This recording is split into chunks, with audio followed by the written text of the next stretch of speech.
अस्सलाम वालेकुम। I am doctor Humaira Salman from Shifa homeo clinic. मैंने अपनी प्रैक्टिस 1992 में शुरू की थी और जो है वो 93 में जो है मैंने हॉस्पिटल में जॉब की थी और उसके बाद मैंने मुख्तलिफ़ इदारों में जाके सीखा इन्वेस्टिगेशन के बारे में, मेडिसिन के बारे में, पैथोलॉजी के बारे में। पहला जो है मेरी प्रैक्टिस की जो इदारा था वो पाक होम्यो क्लिनिक था। उसके बाद फिर मैंने जाहिद होम्योपैथिक हॉस्पिटल में जॉब शुरू की और ये समझें एक तवील अरसा मैंने अपनी प्रैक्टिस में सीखने में गुजारा, जहाँ मैंने बहुत कुछ सीखा। अब जो है वो तकरीबन 12 साल से मैं अपना पर्सनल क्लिनिक चला रही हूँ शिफा होम्यो क्लिनिक के नाम से।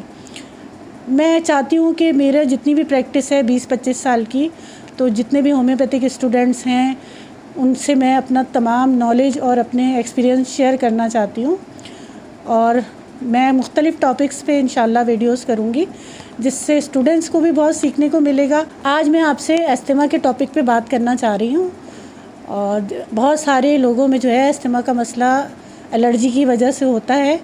तो सबसे पहले तो जो है अस्थमा के जो लफ्ज़ी मायने हैं वो दमकशी के हैं। ये एक यूनानी लफ्ज़ है और जिसमें जो है कॉन्स्ट्रिक्शन ऑफ थ्रोट जो है हो जाता है, यानी किसी भी टाइम जो है सांस रुक जाती है और सांस की नालियाँ बंद होना शुरू हो जाती हैं और ज़्यादातर लोगों में जो है ये एलर्जी की वजह से होता है। और बहुत सारे लोग जो है वो एलोपैथिक मेडिसिन लेते हैं और इन्हेलर यूज़ करते हैं जो उनकी सारी ज़िंदगी उनके लिए लगा रहता है। अस्थमा की 2 टाइप्स होती हैं, कार्डियक अस्थमा और ब्रोंकियल अस्थमा। देखिए, जब भी हम पेशेंट को देखते हैं तो सबसे पहले हमें डायग्नोसिस ज़रूरी होती है। अगर हम डायग्नोस नहीं करेंगे तो हम मेडिसिन सही नहीं दे सकते। डायग्नोस करने के लिए हमें पहले बाज़ दफ़ा पेशेंट को चेक करना पड़ता है और इन्वेस्टिगेशंस करानी पड़ती हैं। इन्वेस्टिगेशन से हमें पता चलता है कि पेशेंट जो है वो ब्रोंकल अस्थमा का पेशेंट है या कार्डियक अस्थमा का। ब्रोंकल अस्थमा जो है वो एलर्जी के पेशेंट होते हैं ज़्यादातर, और जैसे जो वेदर चेंज होता है, मौसम गर्मी से सर्दी की तरफ जाता है या सर्दी से गर्मी की तरफ जाता है, तो उन मौसम में जो है इस तरह के पेशेंट जो है उनका वह जो बीमारी का पीक टाइम होता है और वो जो है समझें एलर्जी की वजह से जो है डस्ट एलर्जी की वजह से उनको ये सारे अटैक होना शुरू हो जाते हैं। होम्योपैथिक मेडिसिन बहुत अच्छी होती हैं इसमें, जो हम एक्यूट कंडीशन में भी दे सकते हैं और क्रॉनिक में भी दे सकते हैं। एक्यूट अस्थमा ज़्यादातर बच्चों में होता है और वक्त के साथ साथ जो है उनकी बलोगत के साथ साथ ठीक हो जाता है, लेकिन जो क्रॉनिक अस्थमा होता है वो लाइफ टाइम चलता है ज़्यादातर। अगर आप उसमें एहतियात करें और अपनी तमाम प्रिकॉशंस करें तो फिर जो है ये सारे मसाइल आपके सही हो सकते हैं। जो बच्चों में अस्थमा होता है उसमें अगर हम बच्चों को ठंडी चीज़ों से बचाएं, उनका सीना गर्म रखें और मुख्तलिफ़ अद्वियात जो एंटी एलर्जिक होती हैं वो बच्चों को दें, तो बच्चों में जो है वो जवानी की तरफ आते हुए वो सब ख़त्म हो जाता है। लेकिन अगर ये ख़राबी ज़्यादा पैदा हो गई तो फिर ये लाइफ टाइम हो जाता है। बेसिकली जो है ये एक्यूट अस्थमा जो है वही क्रॉनिक अस्थमा में चेंज होता है। इसमें अपर इन्फ्लामेटरी ट्रैक जो होती है उस पर सबसे ज़्यादा इन्फेक्शन होता है शुरू, और फिर उसके बाद जब ये लंग्स में बलगम उतरने लगता है तो फिर ये जो है अस्थमा क्रॉनिक में चेंज हो जाता है। अस्थमा में जो है वो ज़्यादातर होम्योपैथिक मेडिसिन बेस्ट होती हैं। अगर बचपन में ही बच्चों को दे दी जाएँ तो क्रॉनिक केसेस में चेंज नहीं होती हैं। और हमारे यहाँ जो है होम्योपैथिक में इसको जो है वो मिजाजन जो है जैसे सोरा, सिफिलिस, साइकोसिस का म्याज़ जो है उसके ज़रिए कवर किया जाता है। जैसे कि जो है ना सोराइनम दे देते हैं हम, सिफलिनम दे देते हैं, मॉर्बिलिनम जो है वो हम खसरा में देते हैं। ये सारी मेडिसिन जो है ये सारकोड्स हैं और किसी भी मेडिसिन की जो है वो किसी भी बीमारी के एक्सट्रैक्ट्स के से बनी हुई मेडिसिन है ये।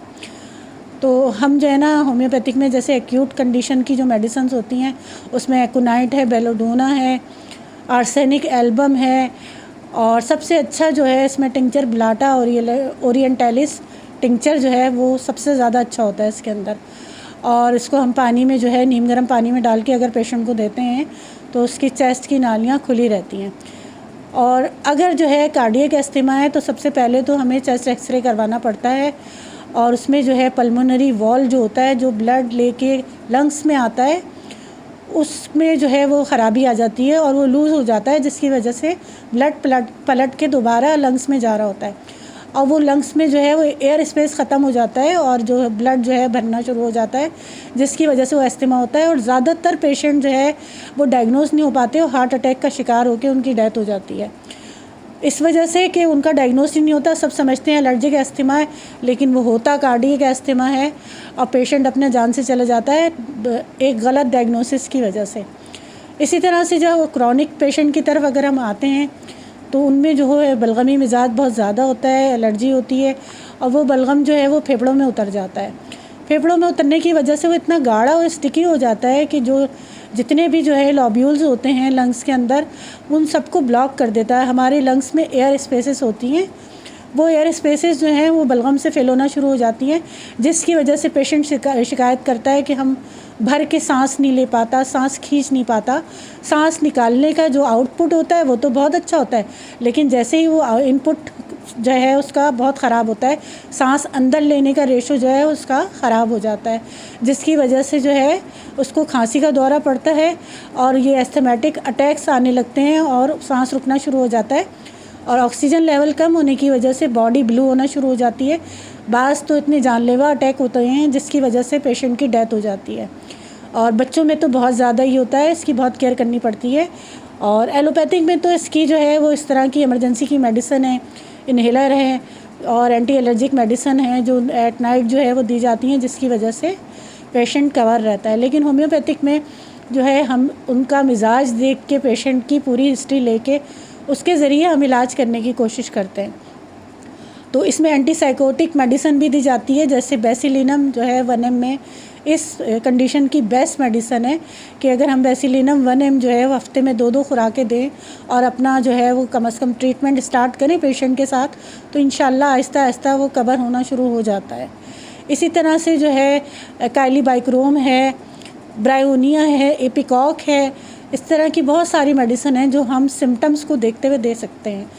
हमारे यहाँ जो है वो ज़्यादातर होम्योपैथ जो होते हैं वो पढ़ के आए होते हैं, उनकी प्रैक्टिस होती नहीं है, जिसकी वजह से वो डायग्नोस नहीं कर पाते। हमारे शोबे में सबसे बड़ी चीज़ जो है वो सबसे बड़ी चीज़ डायग्नोसिस है। अगर आप एक पेशेंट को अच्छी तरह नहीं देखते और डायग्नोस नहीं कर पाते तो फिर उसका ट्रीटमेंट बेकार हो जाता है, इसलिए कि जब आप डायग्नोस ही नहीं करेंगे तो फिर पेशेंट जो है उसका ट्रीटमेंट कैसे करेंगे। जिस तरह से जो है हम डायग्नोस करते हैं, एक अच्छे होम्योपैथिक डॉक्टर के लिए उसकी डायग्नोसिस जो है वो सबसे अहम होती है और वो डायग्नोस करता है और फिर मेडिसिन देता है तो वो मेडिसिन सही जाके लगती है और ट्रीटमेंट सही होता है। तो आज का टॉपिक जो है मेरा ये अस्थमा के बारे में था। इंशाअल्लाह ताला कि मैं जो है वो कुछ वक्तन फ़वक्तन जो है मुख्तलिफ़ डिजीज़ पे आपको इसी तरह बताती रहूँगी। कंसल्टेशन के लिए आप रब्ता कर सकते हैं, डिस्क्रिप्शन में मैंने अपने असिस्टेंट का नंबर लिखा हुआ है, आप उनसे रब्ता कर सकते हैं तो वो आपकी अपॉइंटमेंट सेट कर देंगे। मेरा 28 इयर्स का एक्सपीरियंस है और मैंने उसमें बहुत सारी जो है ना चीज़ें सीखी हैं और मेरी कोशिश यही है कि जो नए स्टूडेंट्स हैं आने वाले, मैं उनको सिखा सकूँ। समझें, सबसे पहले तो जो है ना मैंने यही सोचा है कि बेचारे जो है वो प्रैक्टिस भी नहीं कर पाते और आजकल कोई अपना इल्म देना नहीं चाहता, लेकिन मैं जो है वो कोशिश करती हूँ कि अपने स्टूडेंट्स को जो है उनको जो भी मुश्किलात हैं पैथोलॉजी में, फिजियोलॉजी में या डिज़ीज़ को जो है डायग्नोस करने में, तो मैं उसमें उनकी हेल्प करना चाहती हूँ।